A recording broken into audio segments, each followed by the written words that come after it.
Bonjour à tous. Je vais répondre en fait à une question qu'on m'a posée suite à une des vidéos, à savoir comment garder cette motivation tout seul si on n'a pas quelqu'un pour qui on le fait. Et en fait, j'ai réfléchi à comment répondre au mieux. Et ce que je vais faire, c'est que là, je vais énoncer des choses, des points qui me semblent importants. Et, euh, et puis je vais faire plusieurs vidéos ensuite pour développer chaque chose parce que chacune mérite développement, à mon sens. Donc aujourd'hui, pour ma part, c'était la première chose importante, c'est la raison pour laquelle on commence.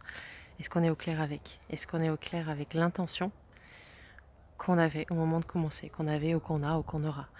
À savoir, par exemple, si c'est parce qu'on sait qu'il faut, ou parce que quelqu'un voudrait, ou parce que quelqu'un le fait et qu'on l'admire et que voilà. Euh, Est-ce que cette raison, est-ce que c'est celle-là ou est-ce que c'est quelque chose de plus profond? Si c'est cette raison-là, à mon sens, il faut vraiment creuser avant de pouvoir commencer parce que c'est pas ça qui nous fera tenir. Ça, c'est ce qui s'appellerait peut-être de la motivation, mais la motivation ne tient pas, vraiment. Il faut de la détermination qui vient de beaucoup plus en profondeur en nous. Ensuite, donc je développerai ce point-là dans la prochaine vidéo. Ensuite, il faut des pratiques quotidiennes. Il faut créer une habitude. Et le plus dur, c'est de démarrer. C'est pour ça que je parle de la règle des 5 secondes de Mel Robbins. Je trouve que c'est un outil qui est vraiment top pour commencer. Il faut juste le faire. Il faut juste se dire, bon, allez, aujourd'hui je le fais. Et puis le lendemain se dire, allez, aujourd'hui je le fais. C'est un peu ça fait un peu artificiel, un petit peu comme ça au premier abord, mais en fait pas du tout parce que pour créer une habitude, il faut un certain nombre de jours, un certain temps, pour que cette habitude nouvelle s'installe et déloge l'ancienne. Et, euh, alors il y a du vent, j'espère que vous m'entendrez quand même. Et, et il faut juste, c'est de la répétition en fait. Donc ces pratiques quotidiennes, après il faut choisir quelque chose qui nous fait du bien, qui nous fait plaisir. Alors ça me permet de répondre à la deuxième question posée, c'était euh, c'est quoi le temps qu'on prend pour soi? Alors ça, chacun le sien.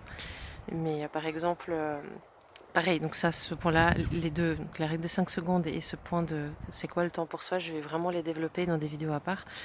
Mais en gros, pour moi, c'est de la réflexion, alors que j'essaie de diriger vers quelque chose que je veux, plutôt que du stress. Ne pas allumer mon téléphone avant 1 heure et demie après mon réveil. Puis écrire dans le journal. Écrire pourquoi je suis reconnaissante, qu'est-ce que j'aimerais accomplir, pourquoi j'aimerais accomplir ça. Même si c'est la petite chose que j'aimerais faire aujourd'hui, si elle me bloque, si je la fais pas, bah, elle va continuer à me bloquer. Euh, voilà, et ensuite le point d'après, pour moi, c'est se motiver avec des choses avec des exemples, des personnes, des livres, des audios, des vidéos, des choses qui nous motivent et qui viennent de l'extérieur, mais qui nous touchent en fait. Et il faut arriver à bien les choisir, et pour moi, c'est vraiment ça. Euh, je dirais que c'est vraiment les éléments qui m'aident le plus. Et puis, noter ses succès tous les soirs. Qu'est-ce qui a bien marché pour moi aujourd'hui? Et en fait, bien ressentir ce sentiment de waouh, j'ai fait ça et je suis vraiment content de moi et j'ai fait ça parce que ça me fait du bien. Et, euh, et ça nous encourage à vouloir renouveler ce ressenti de petites victoires en fait. Et voilà, je dirais que ça c'est le truc à faire le soir avant de se coucher pour s'endormir sur quelque chose de positif. Aussi noter pourquoi je suis reconnaissante, encore une fois, matin et soir. Franchement, moi ça m'aide beaucoup. Et, euh, et la dernière chose, et ça aussi je le développerai dans une vidéo à part, c'est comment tenir tout seul sans avoir quelqu'un qui nous encourage. Et en fait, là je vais poser la question un peu à l'envers, c'est pourquoi se priver de quelqu'un qui nous encourage. C'est la raison pour laquelle j'ai créé mon groupe sur Facebook, pour laquelle j'ai commencé ces petites vidéos.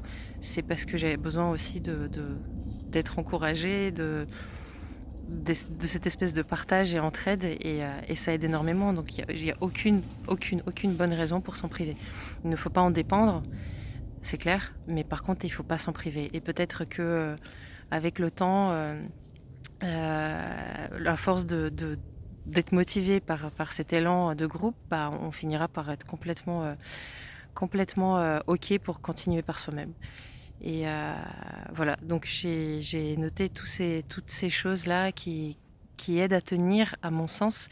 Il y en a peut-être d'autres que je rajouterai au fur et à mesure, mais en tout cas, tous ces points-là, je les développerai, dans des vidéos parce que vraiment chacun mérite développement et voilà et donc là, un petit coucou de la forêt de Fontainebleau qui est magnifique et je vous souhaite une bonne journée.